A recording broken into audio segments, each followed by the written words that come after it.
Hey everyone, this is Reviews with Ryan. So today I'm going to be talking about a Shudder film that just came out today called Bloodflower, and I did get an early screener for it, but I just got around to checking it out. What do I think about Bloodflower? Well, stick around and let's talk about it.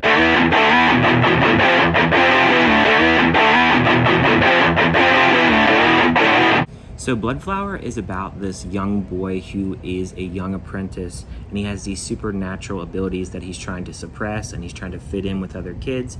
And when a spirit actually breaks out into the apartment, he has to break out his supernatural abilities to try to stop the evil. So this film is actually made in Malaysia, and it's in Malay language. I believe this is a first for Shudder, and it's my first Malaysian film, I believe, and it does have English subtitles. This film, the way that it starts out, it has a very good opening, I would say. And you have these two parents that are doing this exorcism. And right away, you have evil spirits. It really highly reminded me of The Exorcist. During this scene also, it does take it a little bit step further than The Exorcism when this evil spirit actually goes into the little boy's mom and actually kills her within the first 10 minutes. And you have your setup with the film here. We then cut to this apartment, and this little boy, he is hanging out with friends, trying to fit in. He also has his father still around, and they don't have the best relationship. And one thing that I didn't like about this film is they never really touch on that relationship throughout the film. You just kind of have this really rough relationship, and you don't really know what the cause of that bad relationship is. You also have a kid that's seeing these different visions and nightmares, and it's very hard to distinguish throughout this film what is a nightmare, what is a vision, and what is he actually seeing? Is he seeing anything in real time, or is he just imagining it all in his head? You also have the father here who takes up this job. He is taking care of these exotic plants, and there is this flower that has blood pouring out of it in this movie. And it's really strange. I don't know really like the connection as much. It definitely was kind of confusing with the plot and the narrative of this film, because it felt like it had a lot of different things that it was throwing at the audience. For instance, when all the kids actually have the keys to go into this room with all these flowers, there's an actual door that has a padlock on it, and there's also this little map. They call it a mantra, I believe. This is some type of special piece that involves like spirits and stuff like that, and apparently there is a spirit in this door that has a padlock on it, and it's empty when they go in there, and they release the spirit, and then that is when you have the little boy actually having all these spirits that he sees. He hears all these strange noises, and in this film I will say that the visuals are done very well throughout this entire film. Lots of really cool, scary-ish kind of demons thrown into the film. The film has a lot of stuff that reminded me of like Evil Dead, The Exorcist, and a few other horror movies that you've probably seen before.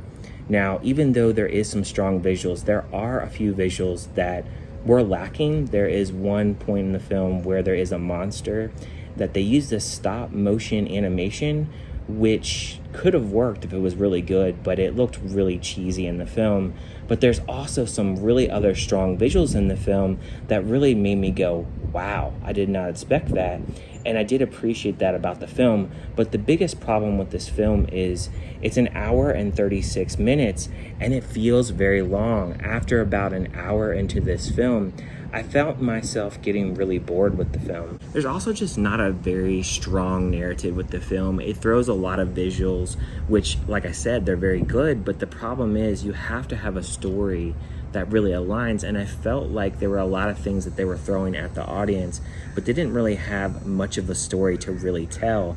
There's also this big thing with females. There's some like possession going on with the females, and there's some other things with the females that they really try to rely heavily on in the film, but they don't really develop those characters much. And I felt like majority of the characters in this film, they're not really developed much. Most of the time you're with this little boy, and this little boy, obviously he misses his mother. They show many a times where he's watching this video from his mother, and that really calms him down. But at the same time, he's really upset about his mother's death, and I really can't blame him, because you know, you're in this situation where there's so many things going on, and there's so much horror related things going on in this apartment but it just doesn't really work all the way for me. I do appreciate, though, the acting in this. I thought everybody was pretty good on an acting level. I think the film was shot rather well. I felt like they used a pretty good camera, and they had some pretty good cinematography that really showed the wear and tear of the apartment that they're in, and just the building and the whole surroundings of that building.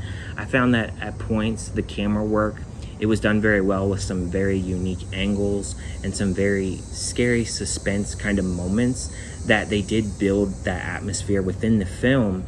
But there are times, even though that is building, that the narrative isn't really getting pushed further, unfortunately. I also thought that there was some pretty good gore. There's definitely some graphic scenes. There's one scene at the dinner table that really put me off guard, involving some guts and also a baby as well. And it is very disturbing. And I will say, if you're not really into stuff like that, this may be a little bit too heavy for you. But I think overall, if it just had a little bit more of a story, I could really give this film a pretty good score. So with all that in mind, with certain positives that I liked about the film and the fact that there is a lack of story, and I did feel boredom at times in this film, I really only can give this film a 2 out of 5. It's just kind of a meh film. I definitely would have liked it more if they just had a little bit more of a narrative. If you have that, then the film could flow more and everything could make a little bit more sense. I feel like there's just a little bit too much scary, different imagery, and I mean that because there is a lot of different monsters and certain things that they're throwing into the film, and I think it's a lot of visuals to throw at somebody at once with not a very strong narrative. So those are my thoughts on Bloodflower. Let me know down in the comments, what did you think about this film? Did you like it? Did you hate it? Did you just think it was kind of meh? Thank you guys for watching, and I will see you guys on my next review.